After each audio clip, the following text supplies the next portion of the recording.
Thank you. Thank you, Dr. Goolsbee. Thank you both for the testimony. Dr. Boskin, as we look at the growth gap, ways to close it, risks to our economy, and more importantly, solutions, you mentioned just recently the generational damage by this high spending to GDP ratio, and about the need for fiscal consolidation. Economists generally believe that federal spending should be capped relative and controlled relative to the size of the economy. The challenge is how best to do that. I'd like your advice. We've developed over the past year and a half legislation called the MAP Act that addresses spending caps.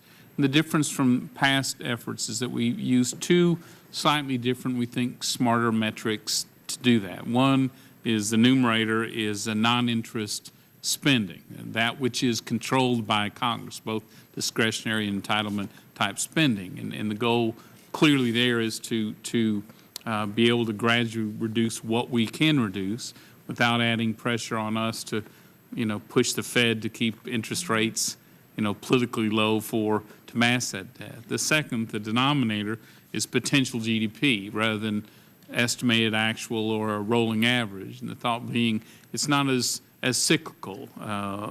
Congresses can't spend as much in the good times, nor do they have to cut quite as much in the bad times.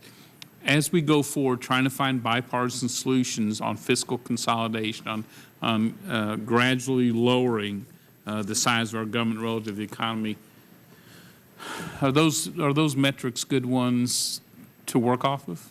I think you're headed. I think you're definitely headed in the right direction, Mr. Brady. I think that it's important that we allow the automatic stabilizers, for example, to work. I mentioned them. Austin dwelled on them as the major cause. I agree that quantitatively they're a large part of the deficit. Second, so that's important. I do believe there are two other things that are worth considering. One is that for good purposes or other, we often wind up doing things that are like spending but don't count as spending. We regulate. When the government says, put this on your car, and therefore the auto companies do it and they charge people higher prices for their car, that may even have a good benefit cost ratio, but it doesn't show up as part of taxes and spending. It's almost the same thing as the government spending the money, taxing and spending the money and installing it. So regulation's a substitute, and tax expenditures, of course, are a substitute for spending. So you would need to have some complementary way, legislation or some safety valve to prevent that you could tighten if all of a sudden the spending cap started to bind and it started edging into regulation and tax expenditures. The other is when you look at spending, there's this fundamental fact of arithmetic we can't get around, that the present discounted value of future taxes has to equal the present discounted value of future spending plus the national debt. The government has to pay its bills now or later. $1 of borrowing now means $1 plus the rate of interest tomorrow has to be raised to pay off the interest. So with that in mind, it's very, very important that the spending caps be reasonable and bind, and that there's some mechanism by which we don't, even with reasonable spending caps, start continuing to accumulate more debt as well. So there's an issue whether you need something on the deficit and debt side simultaneously with spending. Spending minus taxes equals the surplus or deficit. So you need really to do two to control to control three. But I think the fundamental, you're at the fundamental core. The first thing we need to get under control is spending.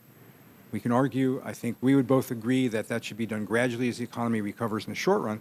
But in the long run, these projections, even if you shave them for optimistic assumptions, are really, really tremendously harmful. To take the path of spending, as I indicated in my testimony, as the OMB projects for the President's policies with reasonable assumptions, and adding, which includes the future growth of, projected growth of Medicare and Social Security, means that we're going to have a wide swath of the population paying marginal tax rates of 70% when we keep paying for it with higher payroll and income taxes, not just the very well off.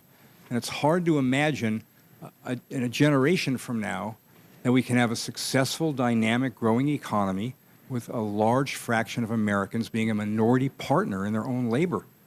So I think that you're really right that spending is the fundamental thing. The other thing I might say is you want to give some thought to the very long run about whether you'd have a recalibration exercise or think about how demographics interact with it. Got it. But you're Right. basically in the right place. Thank you, Dr. Boskin. Vice Chairman? Thank you very much, Mr. Chairman.